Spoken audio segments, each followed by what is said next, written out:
Thank you. Thank you so much to JWI for having me, especially after this past year. I'm so thankful for the opportunity to be in community with incredible Jewish women.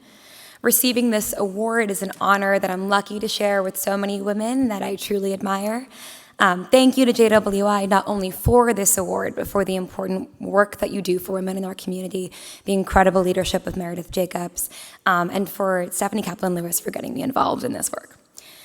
I've spent the past 4 years fighting anti-Semitism on college campuses. Fun, right? Good work is often hard work, and this work has not been easy.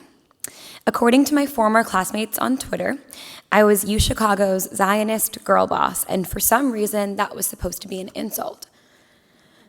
I've been bullied, doxxed, and stalked, and on those worst days, the work didn't only feel hard, it felt impossible. Sometimes it didn't feel worth it. And I'd venture to say that, especially since October 7th, we've all had moments when our fights felt unbearable. As Jews, we have read too many headlines about children slaughtered and women assaulted. We have seen the world turn away from the horrors committed on 10/7, excusing gender-based violence when it is committed against Israeli women. And I will tell this room full of Jewish mothers and daughters, in these worst moments, of course, I call my mom. Sometimes I call her in tears, sometimes I call her in fury, sometimes I call her in fear. And each time I hang up the phone, I'm a little bit stronger.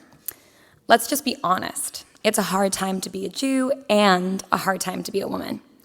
It is real that women in leadership face disproportionate barriers. Our work is not always regarded with the same respect as the men in our fields, and neither is our aptitude. All the while, it is real that Jews are living through an era of anti-Semitism that would have seemed unimaginable just a decade ago. But when I call my mom, ready for our next kvetch sesh, I know what she is going to say before I pick up the phone. Take care of yourself, but don't let fear stop you. It's easy to be demoralized as I look around and see anti-Semitism and misogyny coming from my peers, people who I thought were my friends. Young people today will be doctors, lawyers, lawmakers, and educators tomorrow. And as ignorance runs rampant, it's scary to think what will happen if it becomes further normalized. But it's scarier to think what will happen if we don't fight back. Don't get it twisted. The next generation of Jewish women has every intention of becoming doctors, lawyers, lawmakers, and educators too. We have every intention of fighting for women, for Jews, for Israelis, for all people who deserve their share of respect. We have every intention of leading. Now, there's a lot that I have left to learn.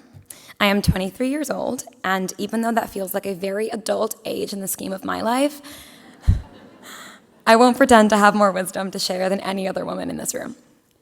But I know what it's like to be a young Jewish woman today, for better and for worse. I can tell you the struggles we face and the aspirations that drive us. So I'll say to the women in this room, many of whom may have daughters my age, maybe even children or grandchildren younger than me, my hope is that you will teach them what my mom has always taught me. She has great advice. I highly recommend it. Don't let fear stop you. Don't give up the school of your dreams, the job of your dreams, the city of your dreams, the life of your dreams. Get the education you deserve and use it to fight for the causes that you believe in. Stand up for your community, even when it gets hard, especially when it gets hard. That's when it's the most important. The heart of Jewish tradition is a strength we maintain, stubborn and unwavering. For 3,000 years, resilience has been our birthright. It's our promise to those who came before us, and it's our legacy for those who will come after us. It is written in our Jewish text as it's written in our Jewish souls. We aren't meant to give in, we're meant to give them hell. Yes, it's hard. It's not supposed to be easy. Take care of yourself, but don't let fear stop you. And when in doubt, call your mom. Thank you.